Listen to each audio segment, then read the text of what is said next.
Hello students, बहुत बच्चों को मेरे पास प्रॉब्लम आती है कि याद कैसे रखा जाए, जो भी पढ़े उसे याद कैसे रखा जाए। तो बच्चों सिंपल सी चीज है कि आपको जो सब्जेक्ट है उसमें इंटरेस्ट होना चाहिए। बच्चों देखो, अगर आप आपके एम को बीच में नहीं छोड़ पा रहे, मतलब इंटरेस्ट तो है लेकिन वो इंटरेस्ट का लेवल स्टार्टिंग के 1 महीने में बहुत ज्यादा होता है, फिर धीरे धीरे साल के अंत तक वो लेवल आप गिराते जाते हैं। तो ऐसा आपको नहीं करना है, आपको वही इंटरेस्ट का पीक जो है वो बढ़ाए रखना है जिससे आप सक्सेसफुल बन पाए। जिस प्रकार से बच्चों मूवी देखते टाइम आपको इंटरेस्ट रहता है तो आपको पिक्चर के डायलॉग याद रह जाते हैं, उसी प्रकार अपनी पढ़ाई में भी इंटरेस्ट रखें जिससे आपको पढ़ा हुआ सब कुछ याद रह पाए। सेकेंड टिप मैं आपको देना चाहूंगी बच्चों की, जो भी आपको याद करने में प्रॉब्लम आती है, जैसे बायोलॉजी के एग्जाम्पल्स, उसे लिख लिख के याद करें, क्योंकि कोई भी इतना ज्ञानी नहीं है जो भूलता नहीं है।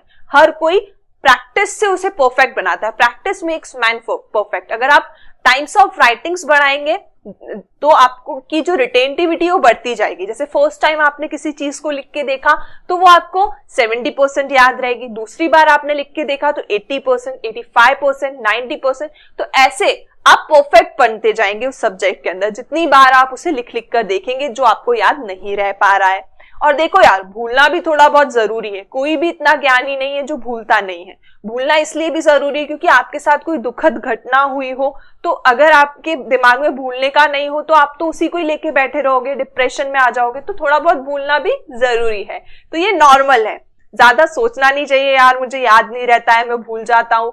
लिखो, लिख के याद हो जाएगा। सबको भगवान ने जो है खाली सीडी दी है, उसको प्रॉपर लिख के याद करके भरना आपका काम है। So students, best of luck, stay motivated.